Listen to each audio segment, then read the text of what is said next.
So moving along, so the last stop in IPG is the non-admitted data collection. And today Shannon will be presenting on behalf of the non-admitted data collection. And similar to the previous data collection presentations, we'll be looking at some of the business rules changes, data dictionary and data specification changes, what we'll be using the non-admitted data for. Quite a bit of work's gone on in the COVID-19 space, and there's lots of interesting work coming up in the future. So thank you. Over to you, Shannon. Thanks, Cam. As I mentioned before, my name is Shannon Carter. I'm the manager of the data management team, and so you've heard from a lot of my team members earlier today.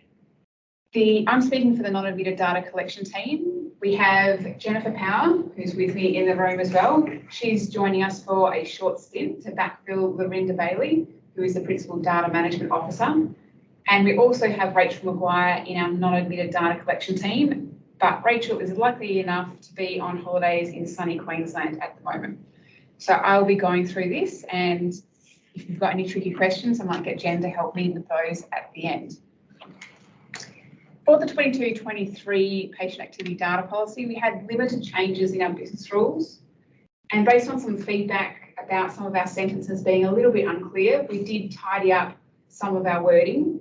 But our main focus was two sections. One was the COVID-19 recording section, which links you to a completely separate document, which provides advice on how to set up your clinics and the different clinic types that you can set up your COVID clinics for. The high-cost therapy section was also updated, and this was updated to broaden the approved therapy to include a new drug and the requirement for hospitals to provide us with record-level data for patients receiving this care. High-cost therapy is highly specialised and often costs over $500,000 per patient, and the Independent Hospital Pricing Authority requires every jurisdiction that undertakes this type of care to provide an additional data set on a quarterly basis. So that's why we've included that in the document as well. At the moment, only Fiona Stanley is approved to provide this care, but we are aware that Perth Children's Hospital are looking to bring this on in the 22-23 business financial year. So I will be reaching out to some contacts there to make sure that we get the appropriate information. For the data dictionary and data specifications, we did have a few more changes. The best way to find out the changes is to open the documents, scroll right to the end, go back up one, and I've taken little snippets from both of the documents here, which detail, in sort of not too long, how and what has been changed. One of the core areas that we focused on was providing additional content in the Guide for Use section. And this is because while a lot of the people who are joining us today are probably from hospitals and you use WebPAS, for non-admitted, we have over 3 million appointments a year, and only 80% of those are actually through WebPAS. We have another 20% of non-admitted activity, which is provided to us in over 16 other feeder systems, which might be Genesis or Icon or Mosaic. And they sometimes need a little bit more information or in the Guide for Use to help them understand what they need to collect and how they need to collect it. So this is an example of the change. On the left-hand side is last year's data dictionary, and it really doesn't have much in there in the Guide for Use. And on the right-hand side, we've spent a bit more time this year going through and updating some of the content, so it explains exactly what we're expecting people to collect. Sex is, as if you're here for the earlier presentation on admitted, is one of the areas that we have updated our definition for this year. And sex is the sex at which someone turns up for their appointment or turns up to hospital for. If someone does have a birth certificate or an updated birth certificate, as is often happening now with people with different genders, it can be reported in this field. But this is one of the spaces where we do want to work more, and our metadata team is developing some options on this going forward so that we can collect both sex and gender going into the future. So jumping into what non-admitted data is used for.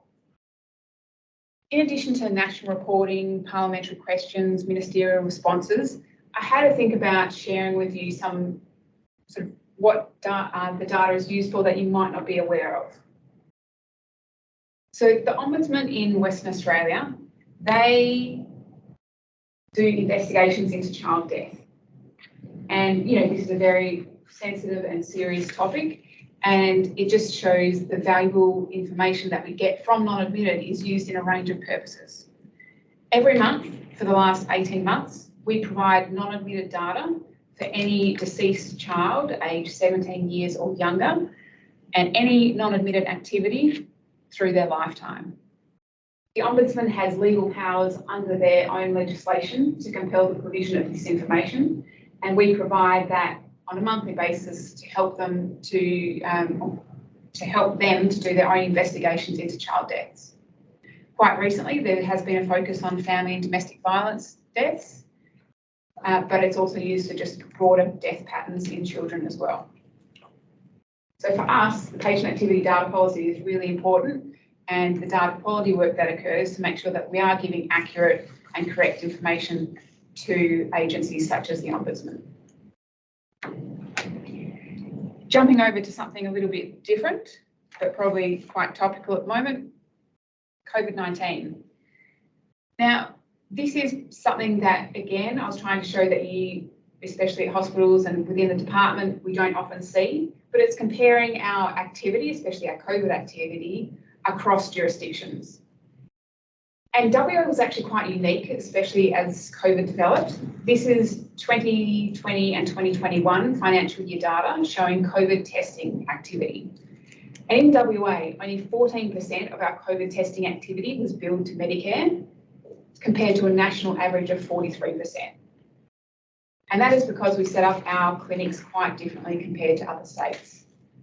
And we were actually getting a lot of questions from our national bodies about, are you sure that you really want to set these up in outpatient clinics? Are you really delivering outpatient care? So there's a couple of different clinic types. There's a 2057 and a 4063, and most of our activity is in the nurse-led outpatient clinics. We had in this financial year, 2020-21, we had over 263,000 tests occurring in that outpatient activity. Which leads us back to the PAD. So in the patient activity data policy, one of the reasons that we've got a new section for COVID-19 and created a specific document is to help us in some of those conversations with IPA, and also to have some of those conversations with sites, so that we can say, yes, we've provided guidance to sites. It is up to them on how they clinically decide to set up their clinics or do testing. We've provided all the advice that is out there from IPA, and it is clinically appropriate to do care in that setting. And again, over the last couple of years with COVID, it's not just counting of activity and tests that has changed, it's also been the care that is delivered to patients, especially virtual care. This is just a snapshot of the last 12 months, and it's really interesting to me that you can see when borders opened in March and just beforehand, that telephone and telehealth activity jumped significantly from about 20% up to, within a couple of months, 40% of activity for attended appointments. This is fantastic for patients because it provides them more options. They don't have to necessarily come into an appointment. Some people have mobility issues, some people have to catch public transport. Even just parking and going to a hospital can be stressful and can be costly for people. So it's fantastic that as a byproduct of COVID, there's more options for patients to receive care. As a matter of fact, one of my colleagues, he gets his outpatient appointments at his desk next to me, and he loves it. It saves him so much time. I also did want to take the opportunity to highlight some of the data quality work that goes on in the outpatient space with some of our colleagues. If you haven't seen this before, this is the outpatient data quality dashboard. And it provides a system view of all the outpatient activity, or not all the outpatient activity, but some selected outpatient activity across the state. It's definitely not supposed to replace any dashboards that you have on your sites, which are very operational and have a lot more depth than what we have here. but this is showing a system-wide view, and it's quite easy to compare the activity coming in through your health service provider or perhaps your specialty group, and you can compare yourself to your peer groups at other sites as well. But one of the things that I get excited about for the outpatient data quality dashboard is the data cleansing opportunities. Especially at sites, I know every place has their own audit processes that they do and to target their patients who are waiting on the wait list. But this provides other opportunities where you may not be across, where you might want to look at some of your patients. So we have a duplicate referrals criteria. So these are patients who may actually be on the wait list twice for the same specialty and at the same hospital. So it may be worth having a look at those to see if they really are a true duplicate or if they are for different reasons. We also have some deceased patients that have active referrals, which are an easy bunch to take off the wait list. And then we also have some suggested discharge criteria. And these are people that, there's quite a few categories in there, but they have to meet all of these different criteria to be on this discharge criteria list. So it's someone who has already had a first appointment, but they haven't been seen in the next 2 years, and they haven't had any did not attends in the last year.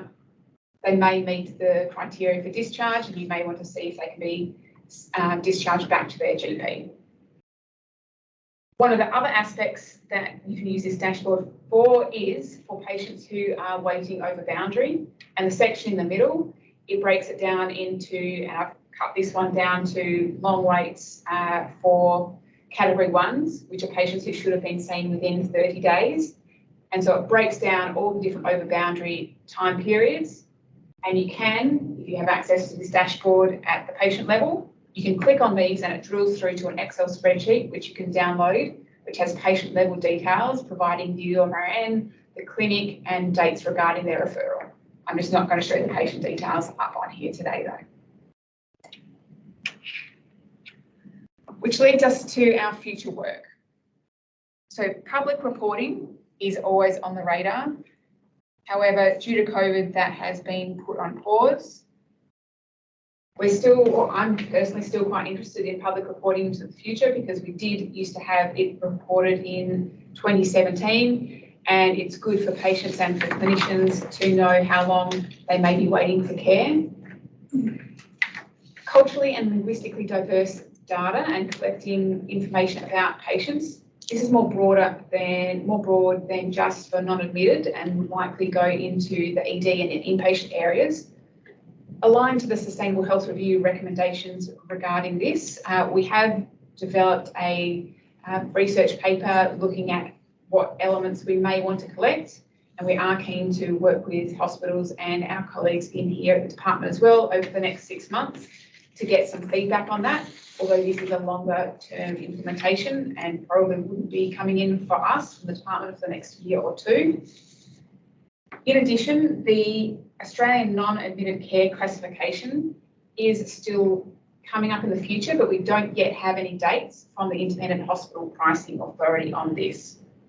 There was an information gathering trial in end of 2019, 2020, but as with a lot of things, was put on pause because of COVID. The aim of this new care classification is to replace the current Tier 2 classification with a more patient-centric model. And it will put it more in line with some of the other changes, such as the AECC in the emergency department, and also the ICD coding that occurs for inpatient. And again, we can't go much past COVID-19 in non-admitted. There's still some work occurring at the national level about guidance for long COVID.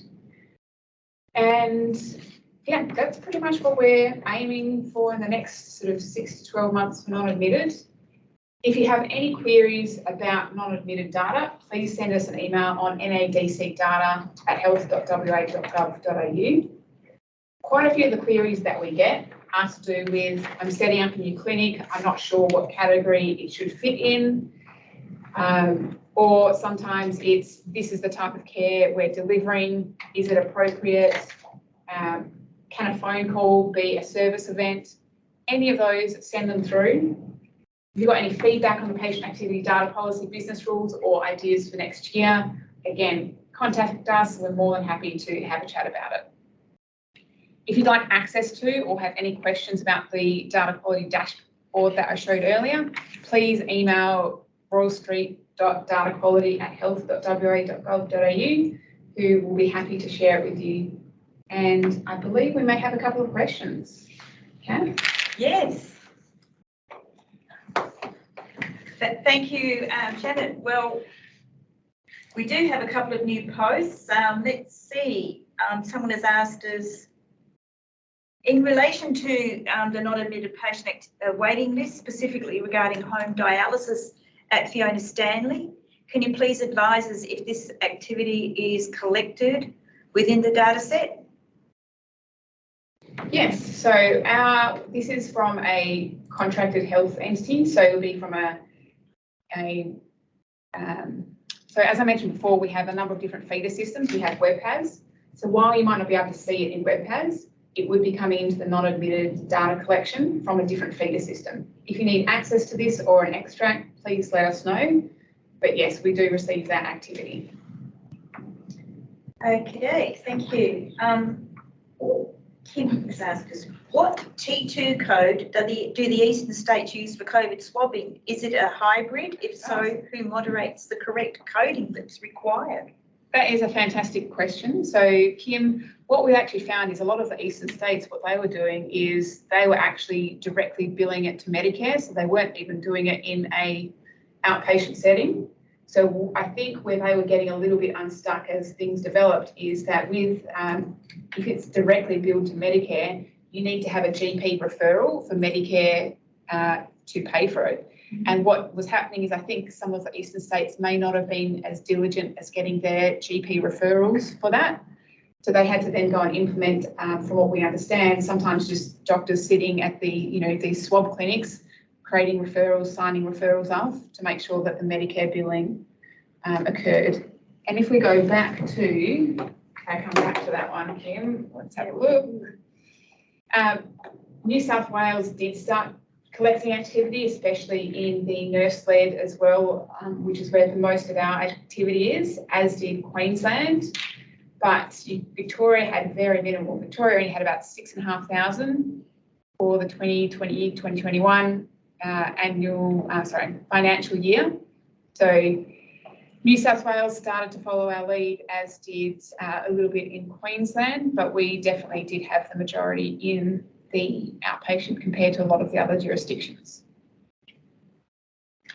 Okay, there is another question here talking about telehealth non-admitted data and how the scheduler integrates with WebPAS, but it doesn't integrate with Solus or CHIS. Is there any future plan to enable that and have a one-stop shop for this activity?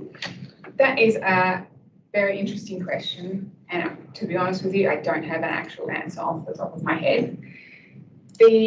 My understanding of all these different systems is they are quite bespoke, individual and custom, and it would require talking with the usually the vendor of the system to see if it's even technically feasible.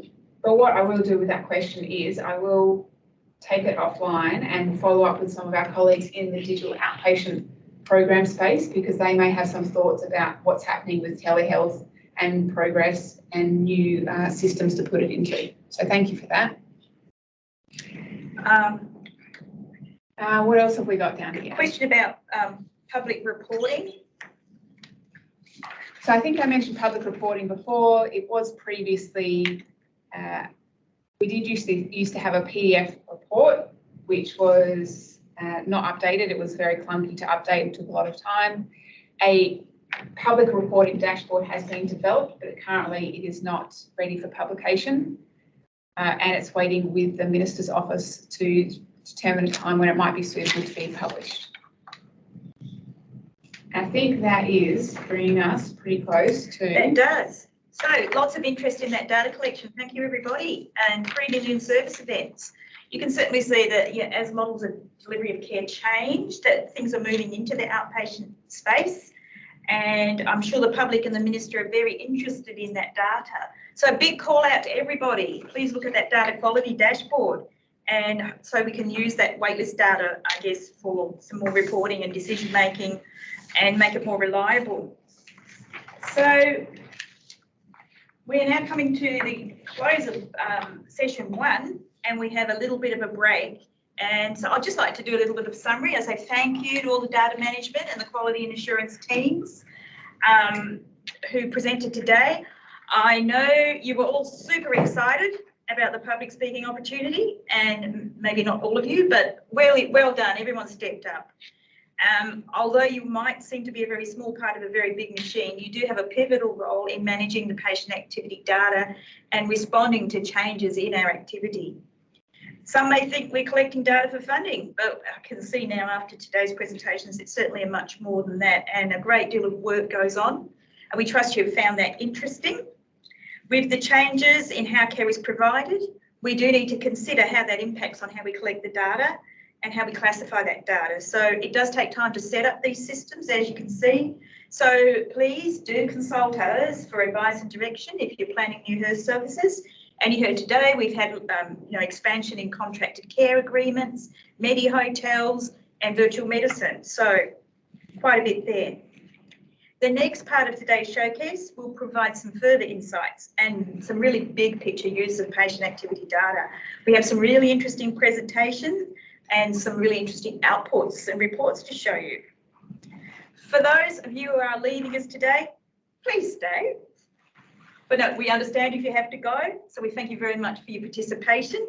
We're going to have a little short break now, and we'll be back in about 10 minutes to continue with our next session, where we'll be looking at a national activity-based funding team.